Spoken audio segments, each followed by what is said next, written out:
Anda masih bersama kami di Kompas Malam, Saudara. Truk-truk bantuan kemanusiaan mulai bergerak memasuki jalur Gaza, menyusul fase pertama perjanjian gencatan senjata Hamas Israel. Sejumlah truk bantuan dari Mesir tiba di perlintasan Harem Shalom, Israel, yang kemudian diperiksa sebelum memasuki wilayah Gaza. Truk-truk ini membawa bantuan pasokan medis, tenda, selimut, makanan, dan juga bahan bakar. Diperkirakan ada sekitar 600 truk bantuan yang akan memasuki Gaza pada hari Minggu. Jumlah ini sesuai dengan kesepakatan gencatan senjata Israel-Hamas.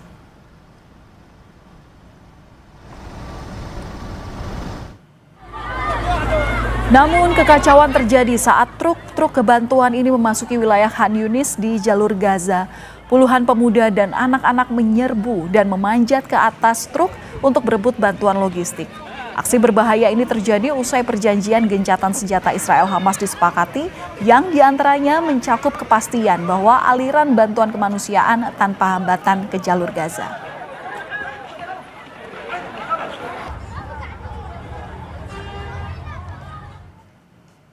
Pasca gencatan senjata Hamas dan Israel, aktivitas warga berangsur normal. Pasar mulai ramai, namun warga tidak bisa berbelanja karena terbatasnya uang tunai. Di bawah tantangan ekonomi yang sangat besar, mulai dari kekurangan uang tunai dan melonjaknya harga, kota Gaza kembali ramai. Salah satunya di Pasar Al-Saraya di pusat kota Gaza. Pedagang di sini mulai memajang barang dagangan mereka, sementara warga menjelajahi kios untuk mencari kebutuhan pokok. Meski harga barang-barang masih rendah, warga masih belum bisa membeli kebutuhan pokok mereka karena kekurangan uang tunai.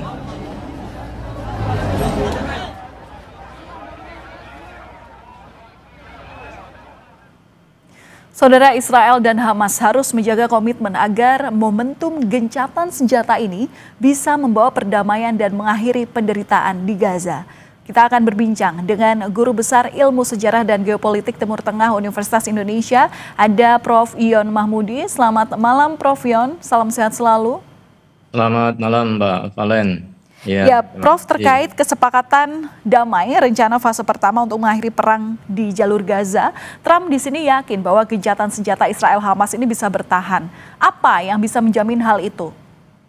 Ya, kalau kita lihat pernyataan dari Trump ya, bahwa Trump memang yakin bahwa gencatan permanen itu bisa dilakukan, dan dia juga memberikan jaminan bahwa Israel tidak akan mengambil lagi ya, atau menginvasi dan menganeksasi Gaza. Nah, ini saya kira menjadi jaminan yang harus dipegang, karena kalau itu tidak bisa dipenuhi dan kemudian terjadi serangan, ini artinya kan Trump akan dipermalukan ya, reputasinya akan jatuh. Nah, ini saya kira menjadi salah satu bagian penting ya, bagaimana Amerika sebagai garantor untuk memastikan bahwa gencatan senjata itu akan mengarah kepada gencatan senjata yang permanen, termasuk nanti sampai pada akhirnya dari titik yang paling ideal itu akan ditarik pasukan Israel yang ada di Gaza sampai pada tahapan berikutnya secara keseluruhan, dan nanti akan digantikan oleh pasukan penjaga perdamaian. Jadi kalau kemudian fase itu sudah sampai mulai terjadi penarikan ya pasukan Israel di wilayah Gaza yang didahului oleh pertukaran tawanan ya kedua belah pihak, saya kira itu akan mengarah kepada perkembangan yang positif. Tetapi kalau kemudian setelah pertukaran tawanan kemudian ada yang mencederai, dan kemungkinan ya dengan track record Israel itu bisa saja terjadi, maka ini tentu akan menjadi masalah serius ke depannya. Adakah sanksi bagi dua negara ini yang apabila melanggar dari poin-poin kesepakatan itu, Prof? Nah, namanya negosiasi itu kan sebenarnya dilakukan secara sukarela ya. Dua belah pihak kemudian bersetuju untuk melakukan negosiasi dan perdamaian, dan sewaktu-waktu mereka bisa menarik diri.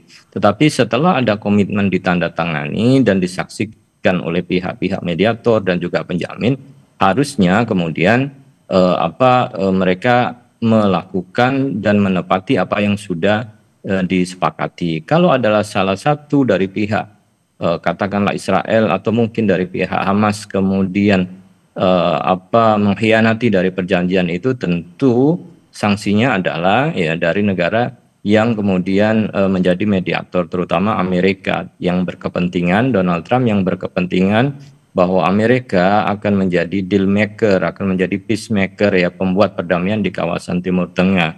Nah, itu saya kira sanksinya lebih kepada kaitannya hubungannya dengan Amerika, karena Trump sendiri menginginkan bahwa masalah di kawasan ini, konflik antara Israel dan Palestina ini bisa segera diselesaikan dan tidak ada lagi perang yang berkepanjangan. Ya, itu juga harapan seluruh bangsa pastinya. Prof, tapi selain komitmen dari kedua negara ini, hal apa lagi yang bisa berpotensi merusak kesepakatan ini, Prof? Nah, saya kira kan kita akan lihat pada fase pertama ini ya, setelah kemudian tidak lagi ada serangan 24 jam setelah ditandatangani, setelah itu kan akan dilanjutkan dengan pertukaran sandera yang ada di Gaza, kemudian diikuti oleh pertukaran tawanan yang dimiliki oleh Israel.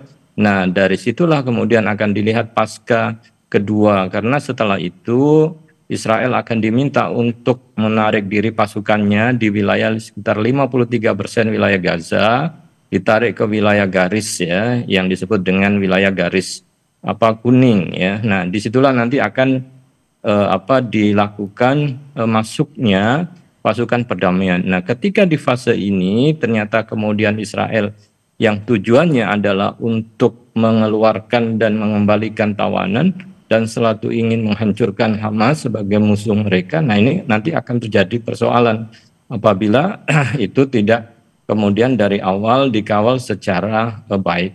Kemudian masalah yang lain adalah ketika tawanan yang kemudian disampaikan terutama dari pihak Palestina, nama-nama yang diminta oleh Hamas kemudian tidak sepenuhnya ya dikeluarkan, tapi masih banyak yang kemudian ditahan, ini juga akan bisa menjadi hambatan. Dan terakhir saya kira hambatannya adalah bagaimana kemudian menjaga agar Israel tidak masuk kembali ya ke wilayah yang sudah ditentukan, garis yang ditentukan, agar kemudian bisa dipastikan kedua belah pihak bisa menjaga perdamaian masing-masing, dan kemudian harapannya nanti ketika dilibatkan pasukan internasional itu juga bisa memastikan bahwa tidak akan terjadi saling serang di antara kedua pihak, dan itu akan menuju kepada perdamaian yang permanen.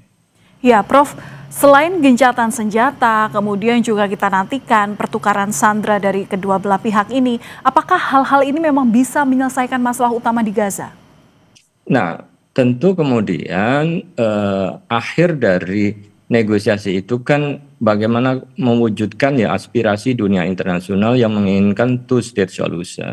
Artinya ketika kemudian pasukan Israel sudah ditarik sepenuhnya, kemudian setelah itu pasukan penjaga perdamaian sudah masuk ke wilayah Gaza, maka akan dilakukan pemerintahan transisi. Nah, pemerintahan transisi inilah yang memungkinkan untuk kemudian terwujudnya kemerdekaan Palestina. Nah, kalau ini yang tercapai, tidak ada hambatan yang berarti, kemudian Amerika dan negara-negara mediator lainnya bisa menjamin bahwa semua akan berjalan secara smooth ya, walaupun tentu perlu waktu dan perlu kerja keras, maka ini akan menjadi solusi ya bagi rakyat Palestina dan tentu juga solusi bagi Israel, agar kemudian kedua belah pihak itu ya bisa koesisten hidup berdampingan dalam skema two-state solution.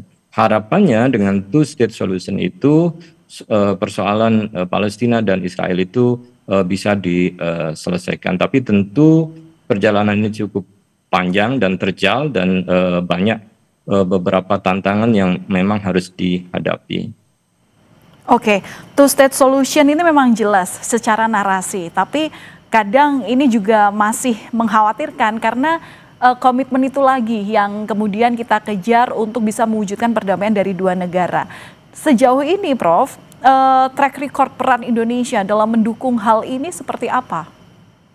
Nah, tentu kan kalau kita lihat perjalanannya bahwa Pak Prabowo yang mewakili Indonesia kan sudah terlibat di awal ya dalam proposal 20 itu yang disampaikan oleh Trump. Dan mereka memberikan apresiasi atas peran Indonesia. Nah, ke belakang kan juga pada masa pemerintahan sebelumnya, Bu Retno juga kan sudah sangat kuat dukungannya terhadap Palestina.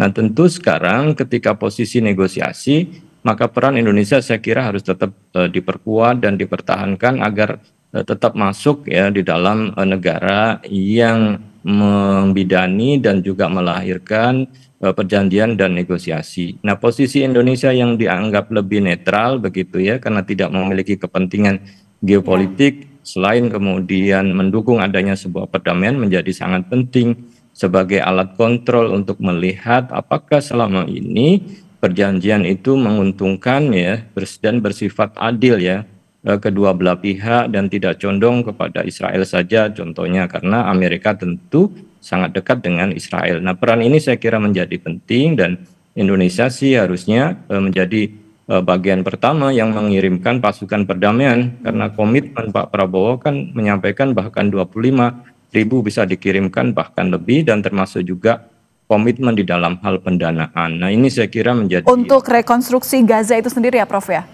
ya, saya kira itu juga ya bagian dari itu ya untuk melakukan rekonstruksi, karena pasca wilayahnya sudah menjadi lebih relatif aman, maka tentu akan dilakukan rekonstruksi dan itu perlu waktu dan saya kira biaya yang cukup besar ya di dalam membangun kembali wilayah Gaza. Baik, terima kasih Prof.